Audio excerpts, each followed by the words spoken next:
Ayun, magandang hapon ulit, no, mga kasalakot. Okay, nandito pala yung host. Okay, so um, kakabalik lang din namin, no, galing Bulhoon. Tapos, ito, balik na naman tayo sa pagliletos natin, no. And may share lang ako na na-share ko na rin to multiple times, no. And siguro, na-experience ko na lang din siya. Kasi, alam mo yun, sabi nga ni ng partner ko, no, when you cut corners talaga, hindi maganda. So, ibig sabihin nun, when we cut corners, meaning, if meron kayong process na siguro, shinortcut nyo ba? Shinortcut nyo. Kasi nga, siguro, naghahabol tayo ng harvest, naghahabol tayo ng, tawag nito, ng mabilis na cycle ng ating harvest ba? Makukuha mo yung cycle na hinahanap mo. Pero may mga drawbacks yun, no? Okay, teka lang mga kasalakot, no, kasi kumukulo na. So, ipapakita ko sa inyo yung mga drawbacks. Okay, ayan na nga, kumulo na nga. Ayan. So, balik tayo dito sa kasi nagpapakulo lang ako para sa seedlings, no. Ayan. So, papakulo na natin yan ng 15 minutes. Okay, so, ito, ginagawa ko. Nagpapakulo tayo ng kokopit ngayon. Okay, so which is ito yung standard na process, no. So nag-sterilize tayo ng coco peat. Ang reason is to prevent fungus. Okay, so importante itong process na to. Teka, nag-glare yung Sorry kasi yung araw tapat na tapat no. So importante itong process na bakit? Kung hindi nyo kasi sterilize yung coco peat nyo, ganito yung mangyayari sa lettuce nyo. Ayan. Kita yung mga black spots. Ito. Ayan, yung mga black spots na yan. Lalo na pag taglamig. Okay. So, itong coco peat is, kapag hindi natin nililinisan or pinapakuluan, no? Okay. Since maganda yung moisture retention niya, kinakapitan din siya ng fungus. So, nagtatransfer yung fungus from another, siguro sa ibang halaman, papunta sa kukupit natin kasi malamig, naghahanap sila ng magandang moisture. And then, syempre, eventually, dito sila kumakain sa lettuce natin. Okay, which is,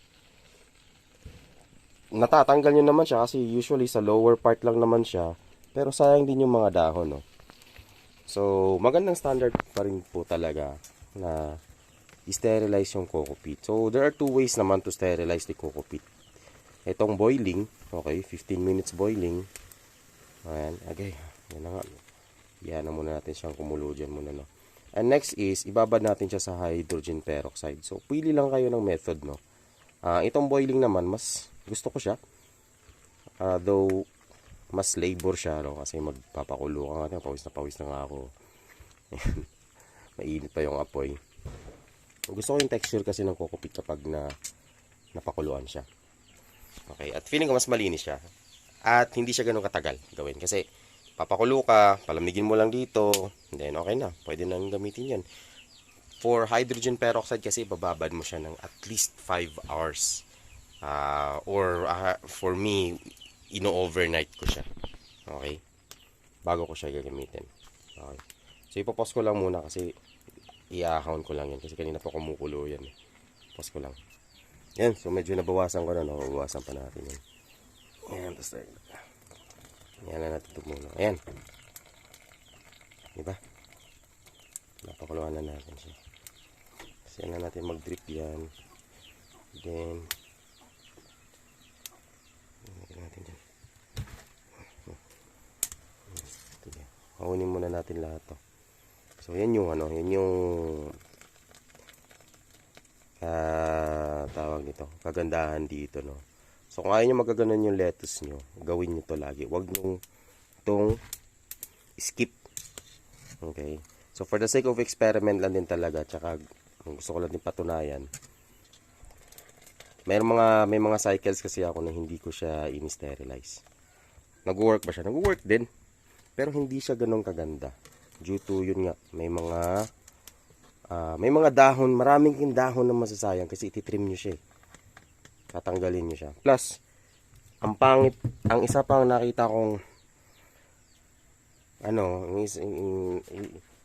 isa pang nakita kong reason kung bakit mas maganda siyang sterilize sa seeds. Kapag hindi nyo ginagawang hindi nyo siya ini-sterilize, ang mangyayari is hindi nyo makukuha yung, let's say for example, magandang klase yung seeds na ginagamit nyo, no?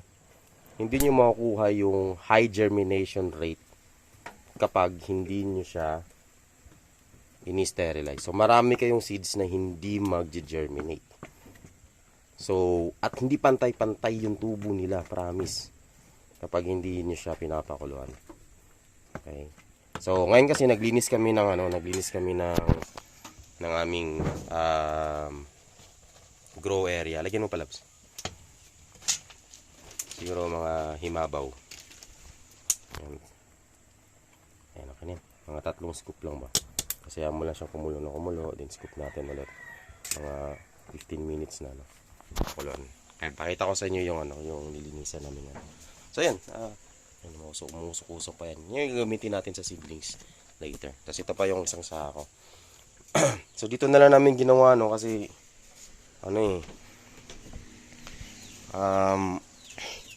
nainit din sa labas. Kanina. Ako kulangin kami ng kahoy kapag ay dinadahan-dahan na lang namin doon. So ito. Yan, nakita niyo yan? So linis na linis yan. Oh, mukhang bago ulit, no? Yan. Hindi lang tatanggal yung mga itim-itim dyan. Yan. So naglilinis din po tayo ng mga gamit natin. So gumawa na rin ako ng video kung paano ko siya nililinisan before. Pero ngayon humingi na ako ng tulong sa mga kasama ko dito. Ayan. Ayan. Mga pipes natin. Nililinisan din natin yan. Yung reservoir natin, yan, hindi ko na siya nilinis. No? Kaya ko lang siyang ganyan. Okay? Kasi, soon, i-fix ko to. Teka, ang ingay ng aso. Shhh! Kasi mga aso namin, namin may bantay, diba? Oh. Hoy! Kayo, hap! Ayun na nga. Haonin mo na. Tapos, lagyan mo ulit ng iba. Ayan. Ito yung mga reject. Pero wala na yung tubig. Kasi nga, na to. Lilinisan din to kasunod. Isa pa, iwasan nyo may mga ganon. Yung mga ganyan, pumapasok. Doon kasi hindi ko na siya ma-push doon kasi puro bato na yan. Hindi ko na mabiyak yung bato dyan. No? Iwasan nyo. Kasi dyan din pumapasok yung mga ibang insekto.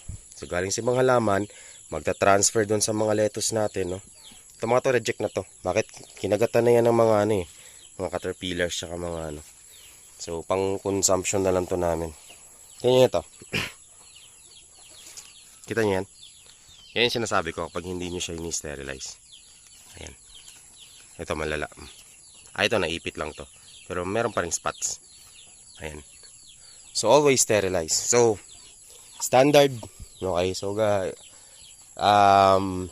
yun na kasi yung sinasabi ko sa mga kumukuha na rin kasi kami ng mga katulong dito.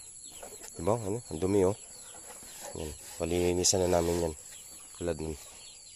Pakukuskus natin ulit yan. Kaya pinatuyo ko talaga silang ganyan muna. Yan. So yun yung sinasabi ko sa kanila na ang standard is mag-sterilize lagi ng kokopit. Okay.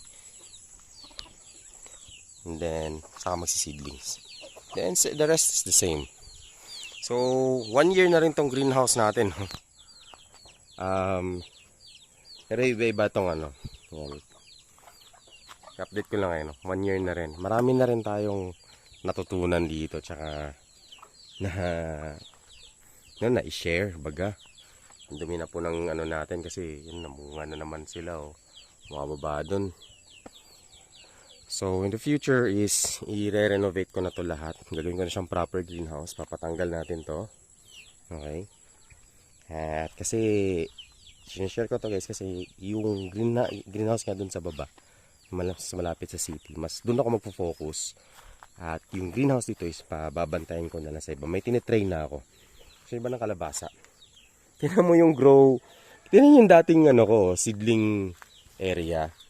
'Di ba? Naging grow naging kalabasaan na lang siya. Ayan oh.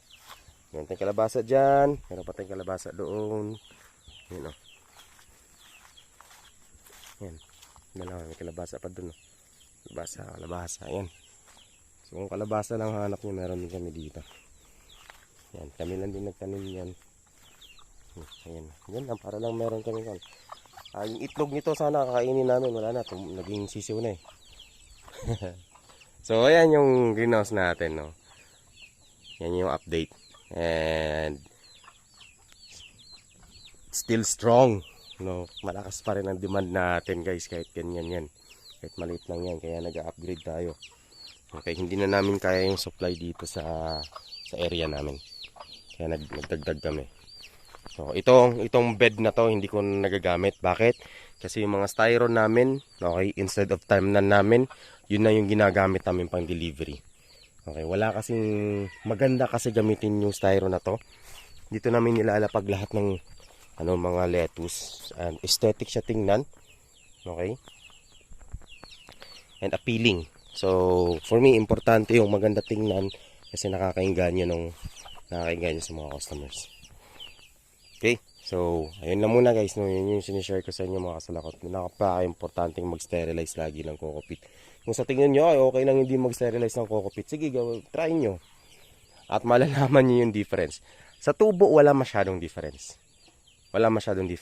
pero sa quality ng dahon may makikita kayong marami kayong ititrim, yun sinasabi ko sa inyo. Ang dami-dami yung ititrim na dahon. Sayang.